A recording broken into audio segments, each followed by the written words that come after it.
Good morning, everyone. Here's your Mormon news update for December 23rd, 2024. As a heads up, I will be taking some time off over the next couple of weeks. So I'll see you when I see you, and when I don't, happy holidays and happy new year. Let's start off with an article from KSL TV that says, a woman was arrested Friday and accused of damaging a tapa cloth in the Church History Museum in Salt Lake City. Security footage shows a woman walking into an exhibit at the Church History Museum located at 45 North Temple about 6:45 p.m. Tuesday. The woman poured an ink-like liquid onto a tapa cloth, a police booking affidavit says. Museum staff estimates the cloth to be valued at $10,000 and that it will cost an additional tens of thousands of dollars in staff time to remediate the damage, police said. Danielle Manu Kanuch, 27, was located Friday near 131 East, 700 South after being identified from camera footage, police said. She was wearing the same shirt and jacket as the person in the video who committed the vandalism. Kanuch was arrested for a criminal mischief investigation, which caused a loss of more than $5,000. Now to the church newsroom. In a post to his social media pages, President Russell M. Nelson of the Church of Jesus Christ of Latter-day Saints wishes you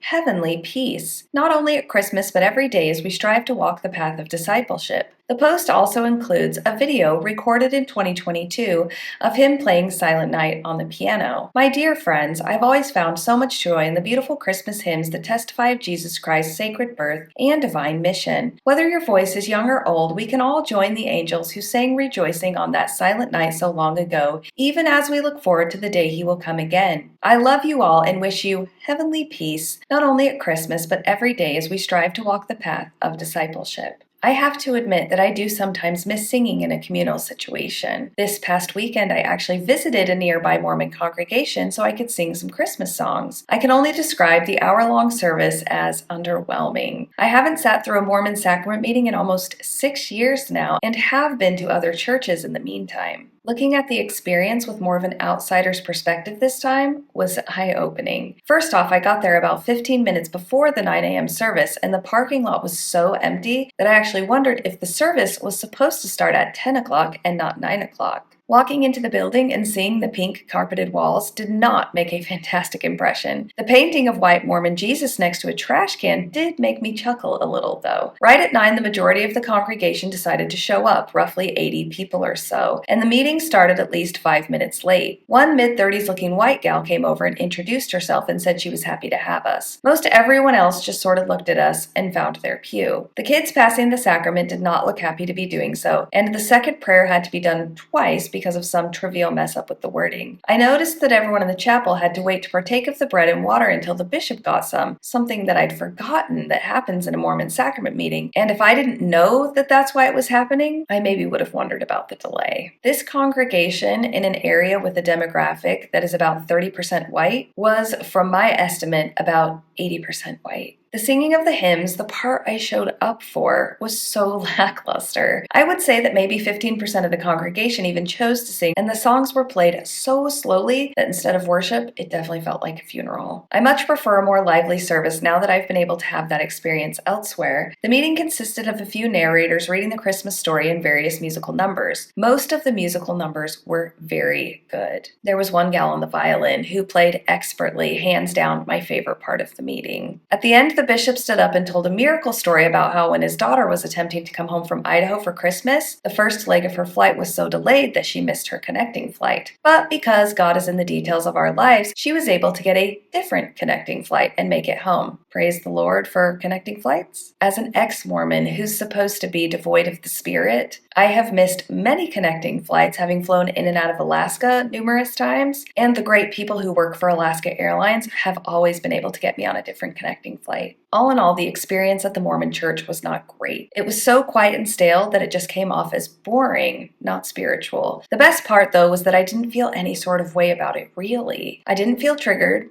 I didn't feel shame. I wasn't trying to force myself to have a spiritual experience like I did when I was true believing Mormon. I just sat there and observed, and that part was lovely. Now let's go to the Dallas News, where it says, in Fairview Friday night, Town Hall's steps saw a festive mix of Christmas carols, hot cocoa, and community activism. Residents gathered for a holiday-themed fundraising event in continued opposition of the McKinney, Texas temple that's going to be built in Fairview, Texas. The Church of Jesus Christ of Latter-day Saints, widely known as the Mormon Church, has faced staunch, months-long opposition to its building plans in the town of nearly 11,000 people about 30 miles north of Dallas. Dozens of members of Fairview United gathered to sing, drink hot cocoa, raise money for the town's legal costs, and spread awareness of the community group's mission to stop the church from building a temple larger than what the town's zoning laws allow. The Legal Defense Fund choir of about 30 singers plans for donations to support the local government against potential legal action from the church, and that the town can reject a redesigned temple plan with enough community support. Pamela Saylor, 45, of Fairview, helped organize the event. She said the recent so-called compromise with the church felt like a slap in the face. Saylor hoped Friday's event brought holiday cheer alongside a commitment to their cause. We are all neighbors, and at the end of the day, having discussions over a cup of hot cocoa and singing Christmas carols, Saylor said. That's such a productive way to discuss with the mindset of positivity and joyfulness. A church representative declined to comment on Friday's event. Next, churchofjesuschrist.org says, is it okay when people call church leaders by just their last names? We should use church leaders' titles as a basic sign of respect for them in their callings, as well as for the Lord, who gives them their authority. Though you may feel familiar with them because you love their messages, using their titles shows the Lord how you feel about his priesthood. President Russell M. Nelson taught priesthood titles are not created by man, neither are they for adornment, nor do they express mastership.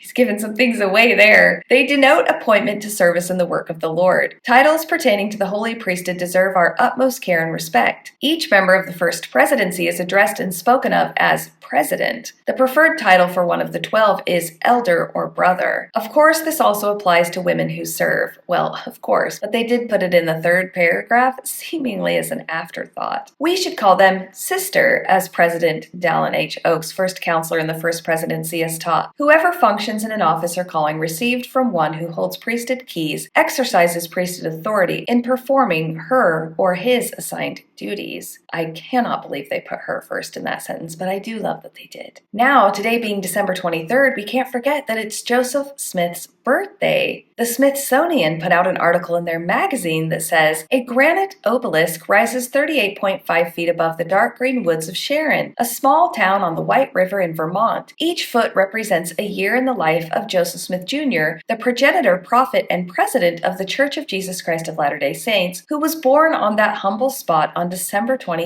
1805. Smith was the son of tenant farmers. His parents, Joseph Smith Sr. and Lucy Mack Smith, were from old New England families that had fallen on tough times. Smith's mother grew up in gloomy circumstances, depressed by death and illness. She later wrote that she spent her adolescence reading the Bible and praying outside of an organized church. While living in Turnbridge, Vermont, Lucy recalled she became acquainted with a young man by the name of Joseph Smith, to whom I was subsequently married in 1796. The couple's first son died in childbirth. Alvin, their eldest, was born in 1798 and Hiram 2 years later. The family moved to Sharon in 1804 onto farmland rented from Lucy's father. We found ourselves quite comfortable again, Lucy wrote. There she and her husband had a third boy, whom they named after his father. The Smiths' life continued like this for a while. They moved itinerantly between small landholdings in Vermont, back to Turnbridge, to Royalton, then to Lebanon, New Hampshire in 1811, and Palmyra, New York in 1816. In his autobiographical history of the life of Joseph Smith, Smith described his childhood as full of indigent circumstances. He was sick with typhoid, almost had his leg amputated, and spent ages 7 to 10 either in bed or hobbling around on crutches. His parents were obliged to labor hard to support the 9 children they ultimately had. Although deprived of the benefit of an education, his were goodly parents who spared no pains to instructing me in the Christian religion. In Palmyra, after all, religion was in the air. The construction of the Erie Canal, beginning in 1817, led to the economic and spiritual boom of the surrounding burned-over district. Religious groups, social reformers, and utopians flowed to the canal zone, eager to integrate themselves in the new opportunities the waterway afforded.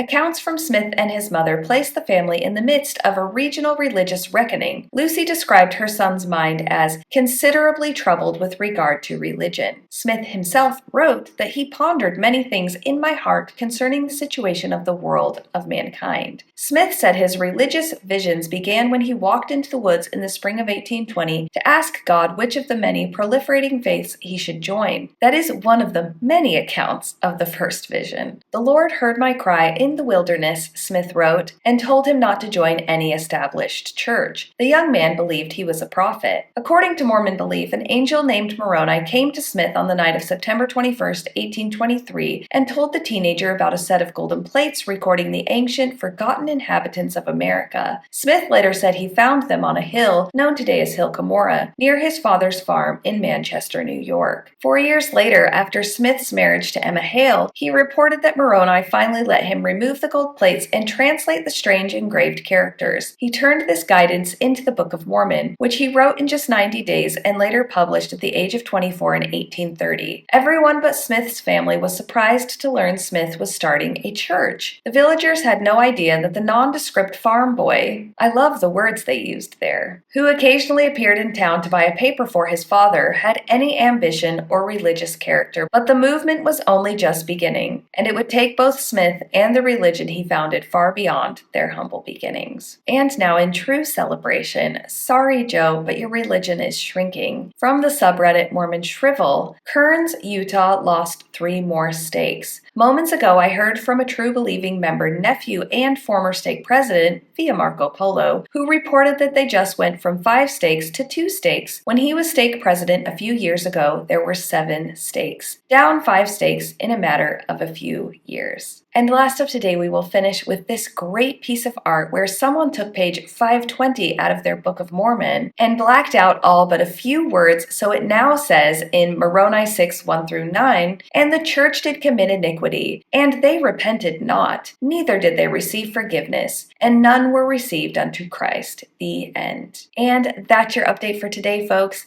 I absolutely hope you have the day and the holiday that you deserve.